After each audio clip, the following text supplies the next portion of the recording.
Price Lord. எப்படி இருக்கீங்க? சமாதானமாக இருங்க, சந்தோஷமாக இருங்க. இந்த தேவன் இந்த நாள் கொடுத்ததுக்காக தேவனுக்கு நம்ம நன்றி சொல்வோம். இந்த நாளில் என்னென்ன காரியத்துக்காக நீங்கள் எதிர்பார்க்குறீங்களோ கர்த்தர் உங்களுக்கு கொடுக்குறவராக இருக்கிறார். உங்களுக்காக நாங்கள் ஒவ்வொரு நாளும் ஜெபித்து கொண்டிருக்கிறோம். ஆனால் இப்போ 21 நாள் சபையில் ஜபம் நடந்து கொண்டிருக்கிறது. சாயந்தரத்தில் விடுதலை ஜபம். வாங்க, கர்த்தர் உங்களை ஆசீர்வதிக்கிறார். என்னென்ன காரியத்துக்காக என்னென்ன காரியம் இருக்கிறதோ அதுக்கெல்லாம் விடுதலை கொடுக்கிற தேவனாக இருக்கிறார். தேவன் மேலே விசுவாசம் வைத்து வாங்க, கர்த்தர் உங்களை ஆசீர்வதிப்பார். சாயந்தரம் 7 மணிக்கு பிரேயர் இருக்கிறது.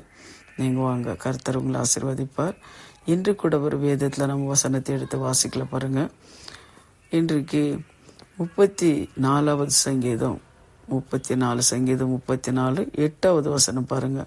கர்த்தர் நல்லவர் என்பதையும் ருசித்து பாருங்கள், அவர் மேலே நம்பிக்கையாயிருக்கின்ற மனுஷன் பாக்கியவான்.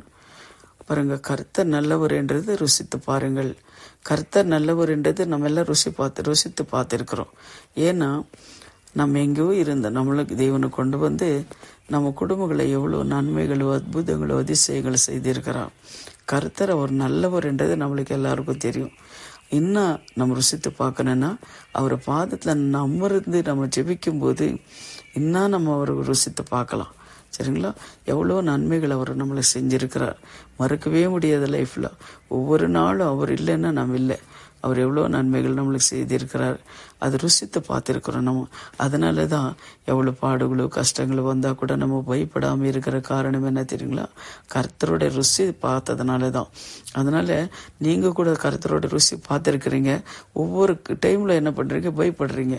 ஏதாவது ஒரு சின்ன காரியம் வந்துச்சுன்னா, ஒரு கஷ்டம் ஒரு வியாதி எதை வந்துச்சுன்னா பயப்படுவீங்க. ஆனால் தேவன் சொல்கிறாரு, நீ பயப்படாதே அப்படின்னு சொல்கிறார். நீ பயப்படாதே, நான் உன்னோட இருந்து பெரிய காரியங்கள் செய்கிறேன்னு சொல்கிறார். அதனால் எதுக்கும் நீங்கள் பயப்படாதபடி அவர் ருசி பாருங்க. அவர் பாதத்தில் அமர்ந்து காலையில் மாலையில் ஜெபம் பண்ணி வேதத்தை வாசித்து அந்த ருசி பார்க்கும்போதே அவ்வளோ ஒரு சந்தோஷம், சமாதானம், மகிழ்ச்சி உங்களுக்கு வரும். நான் விசுவாசிக்கிறேன். நீங்கள்லாம் அதே போல் நீங்களும் விசுவாசிங்க. கர்த்தர் என்ன பண்ணுறாரு? உங்களோட இருக்கிறவராக இருக்கிறார். அதே போல் இன்னொரு வசனத்தை கூட நம்ம பார்க்கும்போது பாருங்க, சங்கீதம் 36:7 பாருங்க. தேவனே உம்முடைய கிருபை எவ்வளவு அருமையானது, அதனாலே மணிபுத்திரரு உமது செட்டைகளின் நிலவிலே வந்து கிடைக்கின்றார் என்று தாவீது சொல்றார். தேவனே உம்முடைய கிருபை எவ்வளவு அருமையானது, அதனாலே மணிபுத்திரர்களே உமது செட்டைகளின் நிலவிலேயே வந்தடைகிறார்கள் என்று நம்ம பார்க்குறோம். அன்பானவர்களே, ஆமாம், தேவனோட ருசி நீங்கள் பார்த்துட்டீங்கன்னா பார்க்குறீங்க இல்லையா? ஆனால் அவர் எப்படிப்பட்டவர் என்று நம்ம ருசி பார்த்துருக்குறோம். அந்த ருசியெல்லாம் நம்மளுக்கு தெரியும்.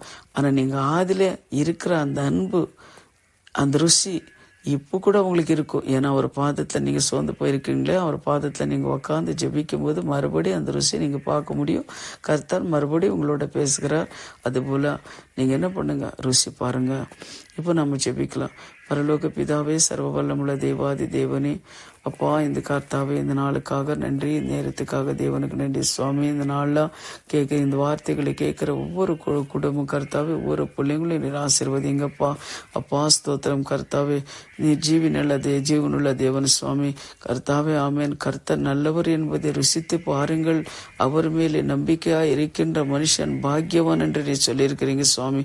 ஆமேன் கர்த்தாவே. உங்க ருசி பார்த்து கர்த்தாவே ஆண்டவரே, மனுஷர்கள் ஒவ்வொருத்தரும் பாக்கியவான்கள் பாக்கியவதிகள் என்று நாங்கள் கர்த்தாவே விசுவாசிக்கிறோம். ஐயா, ஜீவனுள்ள தேவனே, பரிசுத்தமுள்ள தேவனே, கர்த்தாவே, ஒவ்வொருத்தரும் யார் யார் கேட்குறாங்களோ அவங்கள மேலே உங்கள் கரம் இறங்கி அவங்க குடும்பத்தில் சுவாமி எந்த ஒரு கர்த்தாவே பிரச்சனை போராட்டங்கள் இருந்தாலும் தேவனீர் கர்த்தாவே அவங்களுக்கு விடுதலை கொடுத்து உங்கள் ருசி பார்க்க கிருபை தாங்க. இயேசுவின் நாமத்தினாலே பிதாவே, ஆமேன். God bless you. சமாதானமாக இருங்க.